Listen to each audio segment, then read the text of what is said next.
Hello. As many of you know, I often express myself best through writing. Somehow, as I was writing this to end 2016, I realized that the message I have for those of you watching is not necessarily one that you can read, but it kind of has to be heard. So I'm doing something that I don't normally do. I'm videoing myself as I read a letter that I've written to myself about what 2016 has taught me.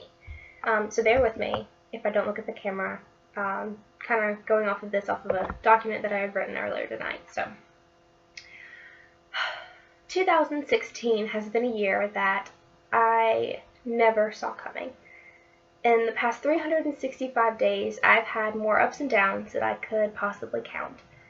Within the past calendar year, I've been broken and hurt past the point of putting myself back together, tired beyond the measure of exhaustion, and lost. Just plain lost. The last time I remember being lost was when I was little in a Big Lots one weekend with my mom. I turned to look at something that was on the other side of the aisle, and as I looked up to show my mom, she was nowhere to be found.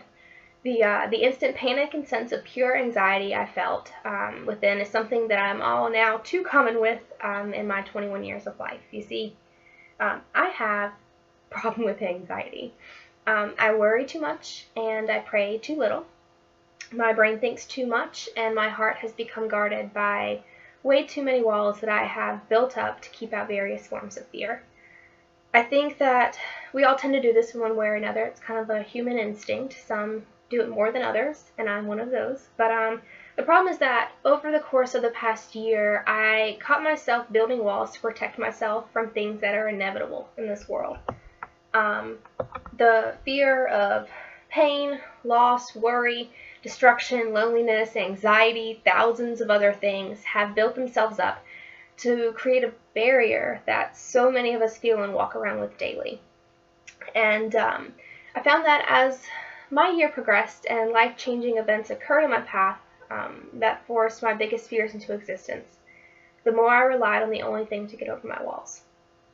The worse my life seemed to get, the less comfortable it became, and the more I realized I had to get over the very walls that I built to keep myself safe in the first place. So these walls, while I thought they were keeping so much out, were actually creating such a sense of tension and anxiety and pain that was felt from the very same day I was lost in the store.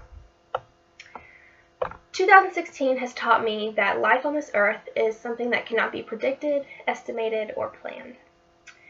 At no point do we ever fully comprehend the events of the next month, the next week, day, or hour, yet we get so comfortable in our dreams and ideas of what our lives should be like. I found my mother right on the end of the aisle 3 seconds later, and the sense of joy and peace that covered over me is such a small representation of the love and grace I felt when I released the walls I built simply based off of the pain and uncertainty of life. And I allowed God to shower me with comfort and joy. So, the last 4 months of 2016 have been rough. I was listening to a podcast when the speaker was explaining how she feels God sends her a word for a specific reason or a season in her life. And she uses that word to kind of seek out and find understanding through that. So, of course, me being a writing and a reading person, it sparked an interest in me. And soon after, I found the word grace, and more specifically the verse John 1:16, which says, "From fullness we have received grace upon grace." And I posted about it here on Facebook before, but basically the meaning of the word for me is, God's grace is a lot like waves of the ocean. Waves are known to be the most consistent, constant movements on earth. Regardless of the weather, position, or time of day, or whether you're at the beach or not. They're always occurring, they're always happening. And God's grace in our life is always there, it's always moving, it's always constant, it's always overflowing, and whether we are able to see it in action or not.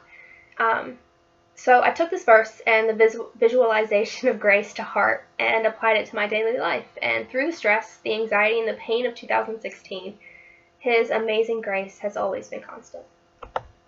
So Through the daily struggle of life in general, I have also managed to complete my practicum in student teaching for my education degree, and about 2 weeks ago I graduated from Campbell University. So this in itself has been a task, and as many of you other education degrees know, this leading me onto my next lesson of what 2016 taught me, which is my self-worth. My vision of my own worth has changed tremendously over the course of the year. I have always struggled with my self-worth and acceptance, but when you add the events that have occurred in my life over the past year, you can say it's been a different and difficult task in and of itself. In the education field, the idea that you hold a part of 20 plus students' futures every single year is intimidating to think about. There's a sense of confidence that you must be distinguished and founded into your personality in order to, in a way, kind of survive the career in the field. Luckily, God gave me the personality and the persistence needed for the job, and I'm grateful and excited to announce that I have accepted a 3rd grade position in Harnett County, which I will begin at the beginning of January. So I'm very excited for that. Very honored and very humbled. So back to worth. My worth is not subject or defined by a relationship with any other person, the events in which I have been through in my past, nor the expectancy of my future in others. My worth is truly found in the eyes of a king who calls me his princess, and I'm not strong on my own, but he makes me resilient through his love and compassion. I am not worthy of the love and peace that Christ gives me, but through his life that we see, that we celebrate in this time of the year, his death and his resurrection, I am found and made clean again. So 2016 has been one for the books. I will look back one day years and years from now, and I will realize that the hands of God are leading me in a specific direction that he has planned for me. The understanding that I may have tougher years down the road is only to be expected. So if 2016 has taught me anything, it is that being lost allows you to be found. Being hurt leads to the reconstruction of a stronger heart. Struggle and anxiety pushes for peace and content. Showing weakness and self-doubt leads to growth and determination to be better in showing self-love and strength.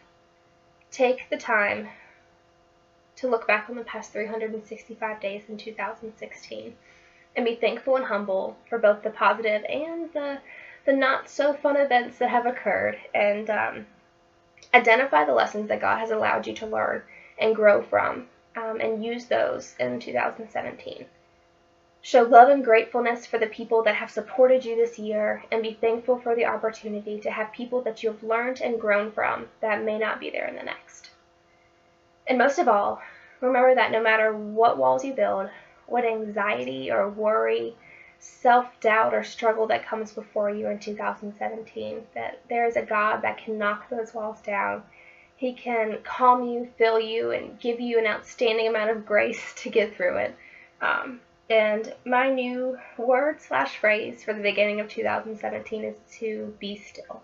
From Psalms 46:10, it says, "Be still and know that I am God." So that's my plan, and we're going to look into that and see where that takes me. But if you're still listening, just want to say thank you for being there. Thank you for the constant support and love and just compassion that you guys have shown me.